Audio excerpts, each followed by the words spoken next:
किसान को बर्बाद कर रहा है वो देश तक पहुंच सकता है क्या? ठीक है, फिर नरेंद्र मोदी जी ने कहा काले धन के खिलाफ लड़ाई लड़नी है। 8 बजे रात को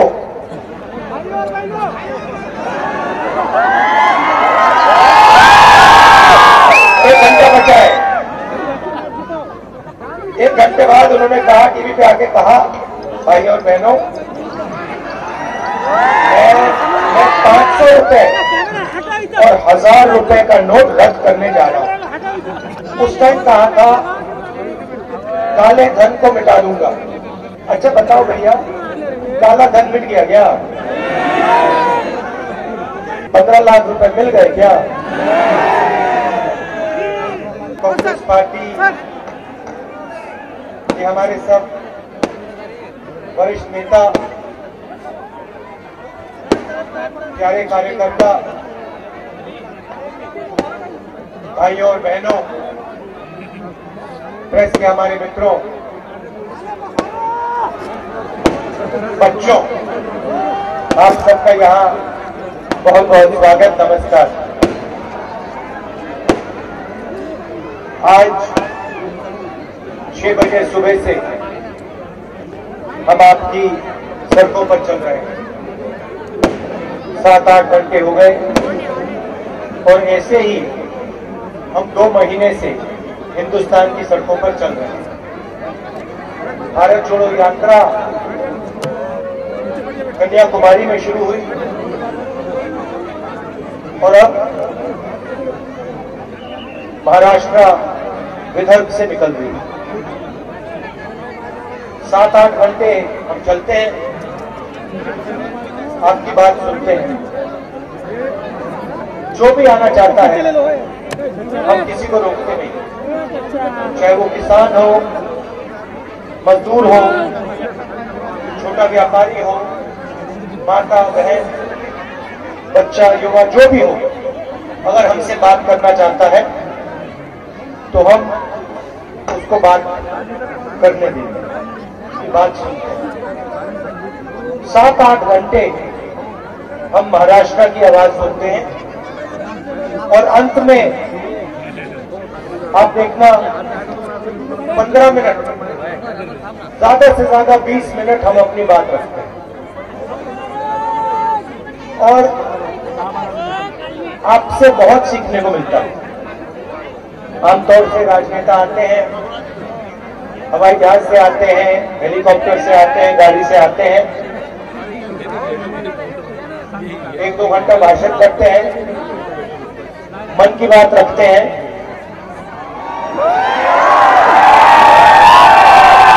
हमारा तरीका दूसरा है, हम आपकी मन की बात सुनना चाहते हैं, समझना चाहते हैं।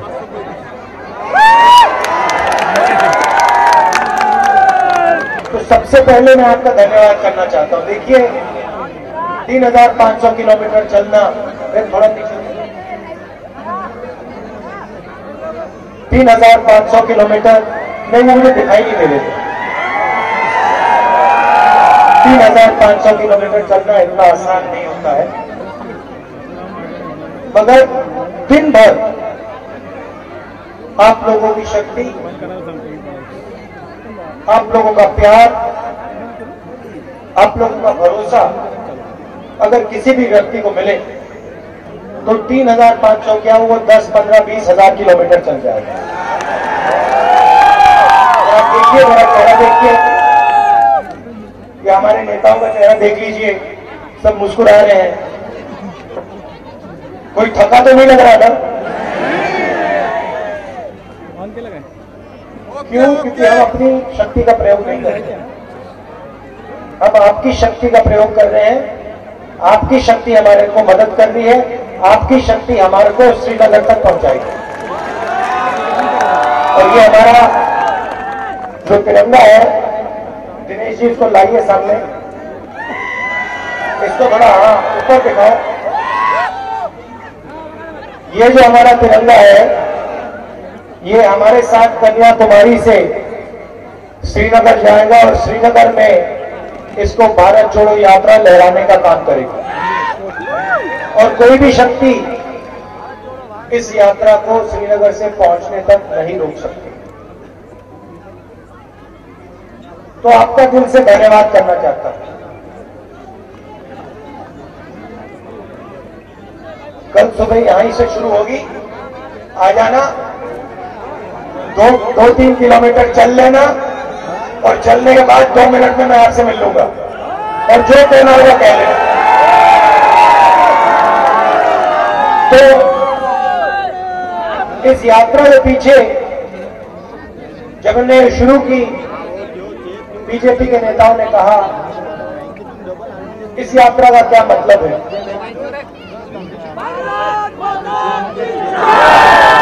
क्या मतलब है, तो मैं उनको खैर नहीं, आपको इस यात्रा का मतलब और लक्ष्य 2 लाइन में 2 मिनट में बता देता हूं। देखिए, हर प्रदेश में, चाहे वो केरला हो, महाराष्ट्र हो, हर प्रदेश को उस प्रदेश के, देश के महापुरुषों ने रास्ता दिखाने का काम किया था। सही बात है। महाराष्ट्र को और हिंदुस्तान को, सिर्फ महाराष्ट्र को नहीं, हिंदुस्तान को छत्रपति शिवाजी महाराज, बाबा साहब अंबेडकर,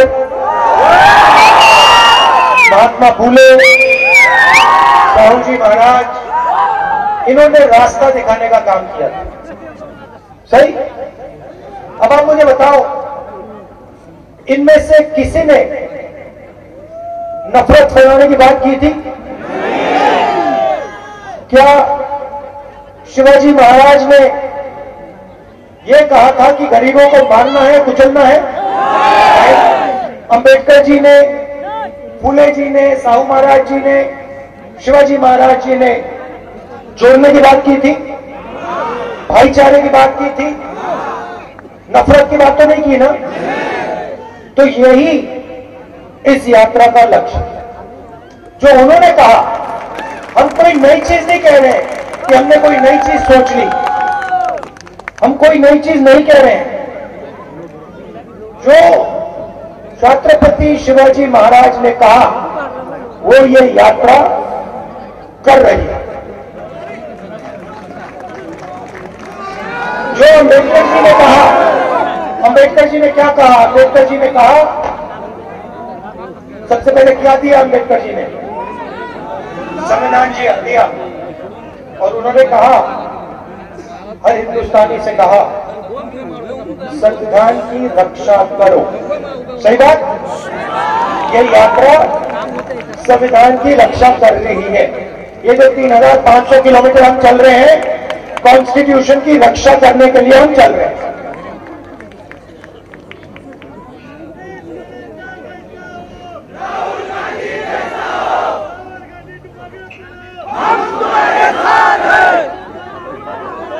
और इसको, इस यात्रा की मदद आप लोग कर रहे हो। इसका मतलब जो शिवाजी महाराज जी ने कहा, जो अंबेडकर जी ने कहा, जो साहू जी ने, साहू महाराज जी ने, फूले जी ने कहा, वही काम आप सब कर रहे हो। जब आप हमारी मदद कर रहे हो, जब आप हमारे साथ चल रहे हो, ये काम आप कर रहे हो। अब देखिए, दूसरी चीज बताता हूं। अब ये यात्रा कितने 70 दिन हो गए, तकरीबन 70 दिन हो गए, और इस यात्रा में लाखों लोग चले, लाखों चले। इस यात्रा में आपने कहीं भी हिंसा देखी? कहीं भी आपने नफरत देखी? कोई इस यात्रा में आता है तो कोई उससे पूछता, भैया तुम्हारा धर्म क्या है, तुम्हारी जात क्या है, तुम्हारा धर्म क्या है, तुम करते क्या हो? कोई नहीं पूछता। और अगर कोई गिर जाता है, भीड़ में कोई गिर जाता है, जैसे आज 2-3 लोग गिरे, सब लोग मिलकर उसे उठा लेते हैं। अगर चोट लगती है, जैसे आज एक पुलिस वाले को लग गई, यात्रा उसकी मदद करती है।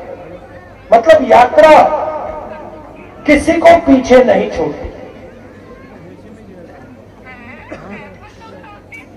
किसी को नहीं। किसान चल रहा है, किसान को पीछे नहीं छोड़ेगी। मजदूर चल रहा है, मजदूर को पीछे नहीं छोड़ेगी। युवा चल रहा है, युवा को पीछे नहीं छोड़ेगी। माता बहन चल रही है, उनको पीछे नहीं छोड़ेगी। यही भाइयों और बहनों ने सच्चा हिंदुस्तान, जो किसी को पीछे नहीं छोड़ता, सबको अपना मानता है, और अगर कोई गिरता है तो एकदम उसकी मदद करता है। अब दिल्ली में देशभक्त बैठे हैं, महाराष्ट्र में देशभक्त बैठे हैं, उधर नरेंद्र मोदी जी,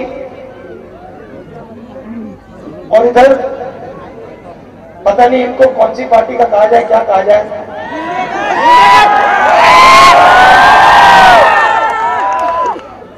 अब ये अपने आप को देशभक्त कहते हैं। अब मैं आपसे सवाल पूछता हूं, आप सबके पास परिवार है ना? अगर आपके परिवार में कोई आकर नफरत फैलाए और भाई को भाई से लड़ाए और भाई से कहे कि तू अपने भाई को मार दे, 50 खोके एकदम, तो परिवार का क्या होगा? फायदा नुकसान, फायदा नुकसान, नुकसान।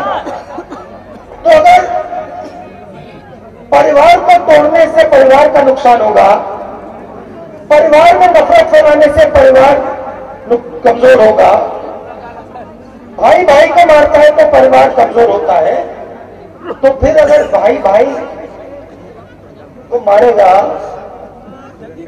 देश में हिंसा फैलेगी, तो देश कैसे मजबूत होगा?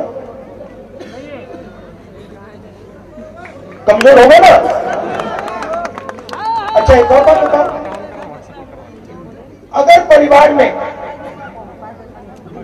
जो परिवार को भोजन खिलाता है, जो परिवार की रीढ़ की हड्डी होती है, अगर आपने उसको भूखा मार दिया तो परिवार का क्या होगा? पूरा परिवार खत्म हो जाएगा। तो अगर हिंदुस्तान के किसान को भूखा मार दिया तो हिंदुस्तान का क्या होगा? और आज हिंदुस्तान के किसान को भूखा मारा जा रहा है, बीजेपी की पॉलिसीज मार रही है। आप किसी भी किसान से पूछ लो, मैं हजारों से मिल चुका हूं, सारे के सारे आपको कहते हैं हमें सही दाम नहीं मिलता।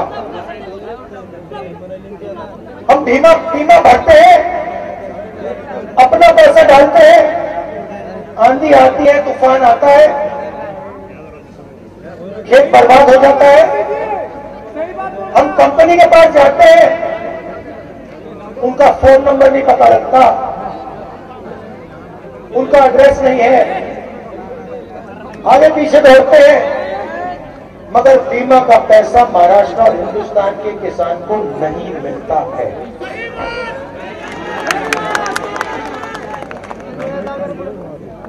और जैसे ही किसान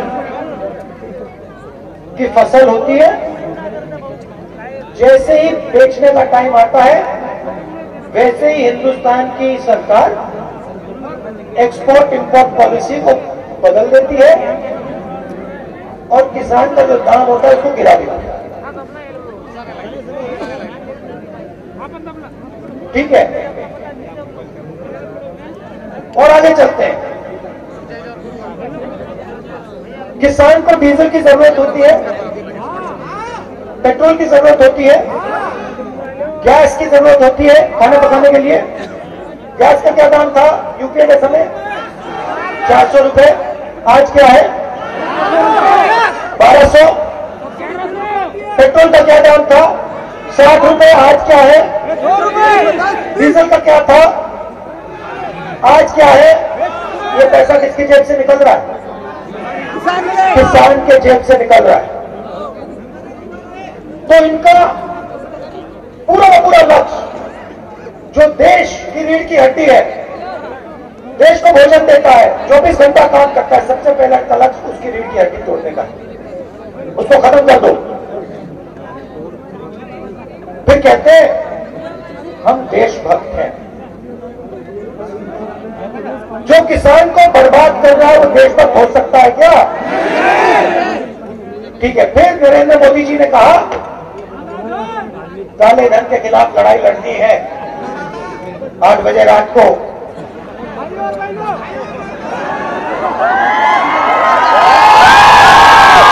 एक घंटा बचा है।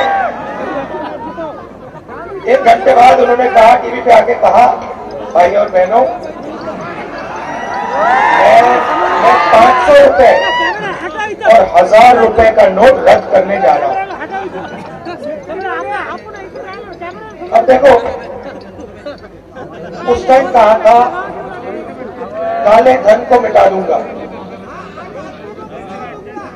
अच्छा बताओ भैया, काला धन मिट गया क्या? 15 लाख रुपए मिल गए क्या?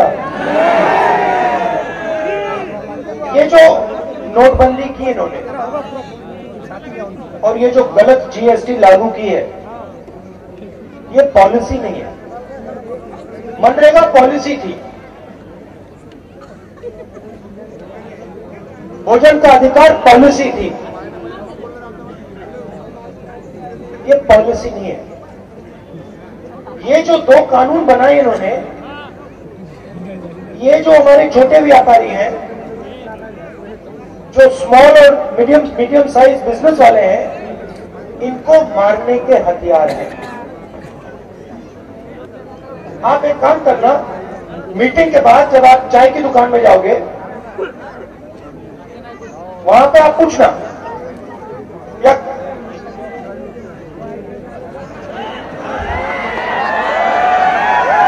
वहां पे आप पूछना कि भाई राहुल गांधी ने कहा कि ये जो नोटबंदी की और ये गलत जीएसटी लागू की, ये आपको खत्म करने के हथियार थे।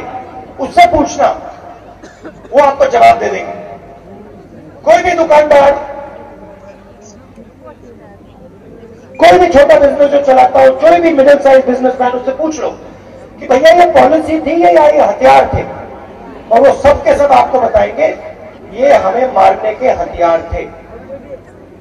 और किसी भी किसान से पूछ लो, ये जो 3 काले कानून आए थे, ये पॉलिसी थी या ये आपको खत्म करने के हथियार थे, वो भी आपको बता देगा। हरियाणा पंजाब के सब किसान बाहर आ गए, कहते हैं हम नहीं मरना चाहते। खड़े हो गए, 1 साल खड़े रहे। नरेंद्र मोदी जी कहते हैं नहीं, ये तो आपके फायदे के लिए है। अगर फायदे के लिए था तो बाहर क्यों आए? वो सड़क पे क्यों खड़े हुए? तो ये इसका नतीजा क्या हुआ? नतीजा यह हुआ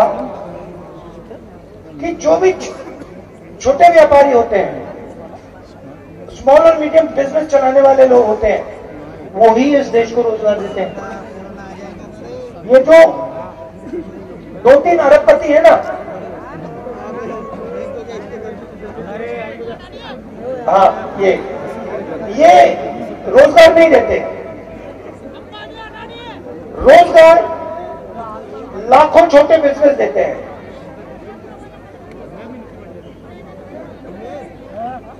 इन्होंने क्या किया, इन 2 हथियारों से ये जो रोजगार की रीढ़ की हड्डी थी, इसको तोड़ दिया। और नतीजा क्या है? नतीजा है कि मैं कन्याकुमारी से यहां तक आया हूं, और यहां पे जो भी युवा मुझे मिलता है, वो कहता है भैया मैं बेरोजगार हूं, मुझे रोजगार नहीं मिला। कहते हैं मैं इंजीनियरिंग पढ़ी, मैंने, मुझे मजदूरी करनी पड़ रही है। डॉक्टर बनना चाहता था, कोई आर्मी में जाना चाहता था, सब रास्ते नरेंद्र मोदी जी ने बंद कर दिए। पहले क्या होता था, आर्मी में कितने साल के लिए जाते थे लोग?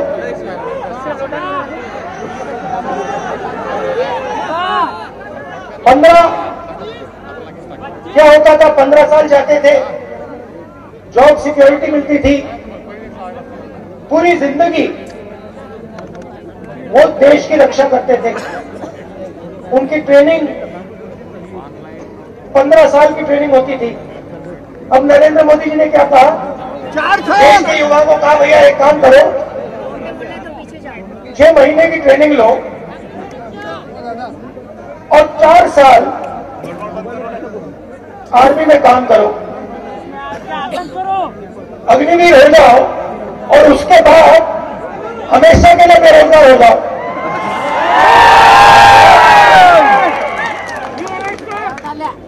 अब देखिए, युवा के दिल में भावना है, देश की रक्षा की भावना है,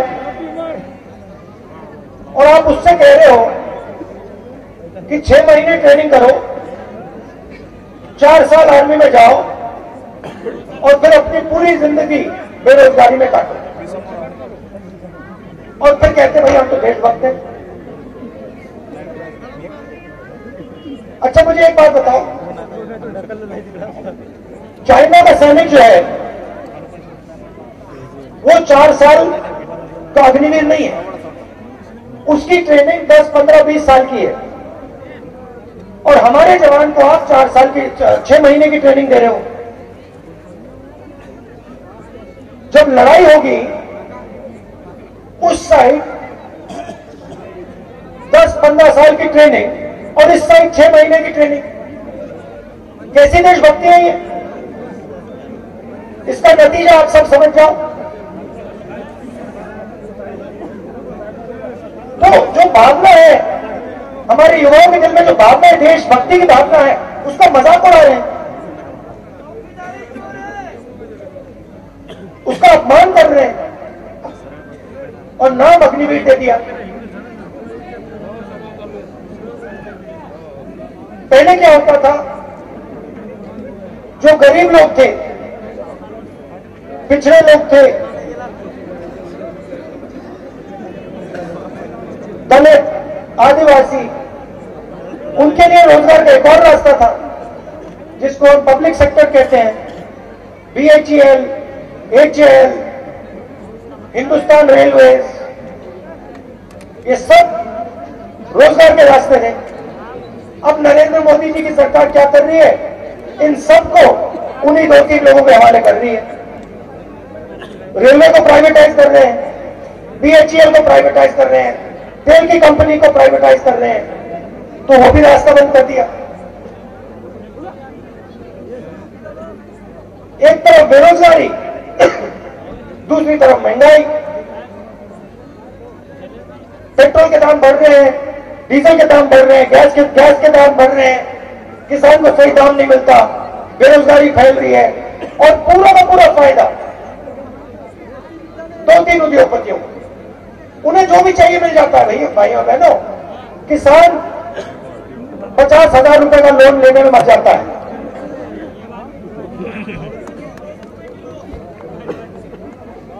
₹50,000 का लोन किसान को नहीं मिलता, इनको लाखों करोड़ रुपए का मिल जाता है। किसान का ये 1 रुपया कर्जा माफ नहीं करते, उनका ये लाखों करोड़ रुपए कर्जा माफ कर देते हैं। इसलिए हमने ये यात्रा शुरू की है, कन्याकुमारी से कश्मीर। ये भारत को जोड़ने की यात्रा है,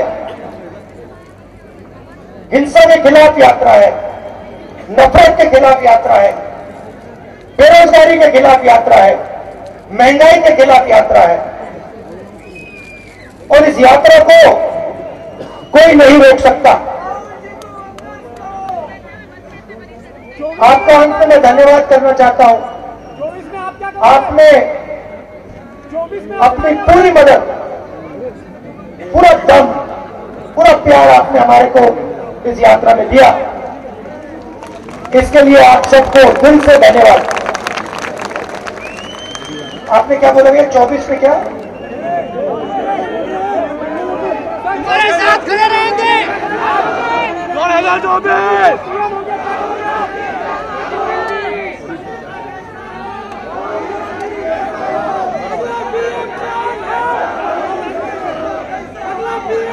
आप